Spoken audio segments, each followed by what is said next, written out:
It is what it is. A talk on acceptance, reality, and resistance. One of my favorite sayings is simple, direct, and often misunderstood. It is what it is.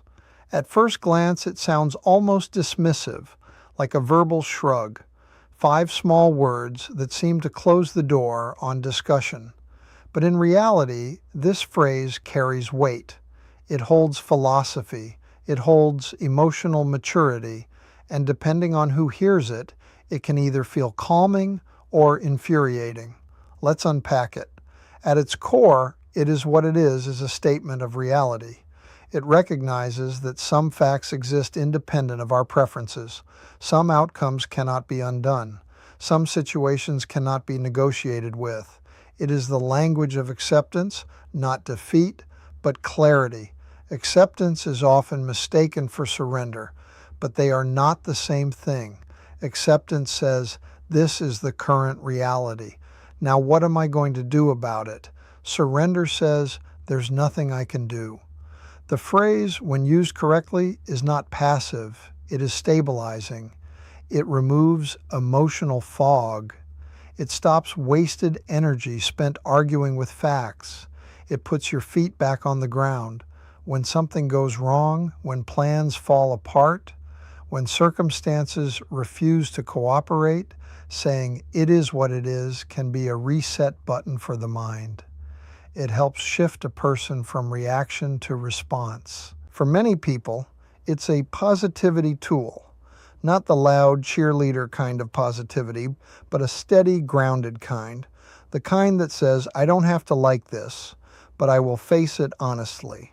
It lowers stress because it stops the endless mental loop of, this shouldn't be happening. It replaces denial with direction, but not everyone hears it that way.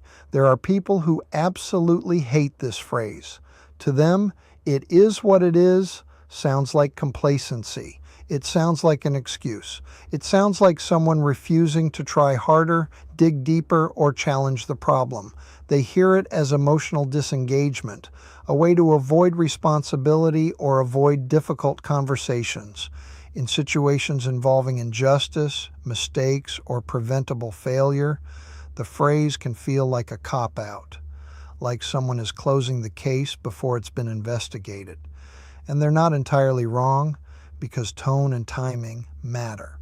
If someone uses the phrase too early, before effort is made, before solutions are tried, before accountability is faced, then yes, it becomes laziness wrapped in philosophy.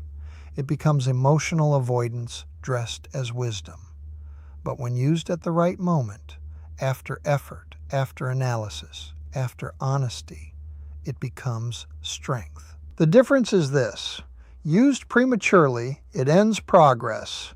Used properly, it begins resilience. The phrase is not about stopping action. It's about stopping denial. It doesn't say, don't improve things. It says, start with truth. And truth is always the most efficient starting point for change. So maybe the real meaning behind it is what it is isn't resignation. It's alignment. Alignment with reality. Alignment with facts. Alignment with the present moment. The only place where effective action can actually happen. Some people will always love the phrase. Some will always reject it.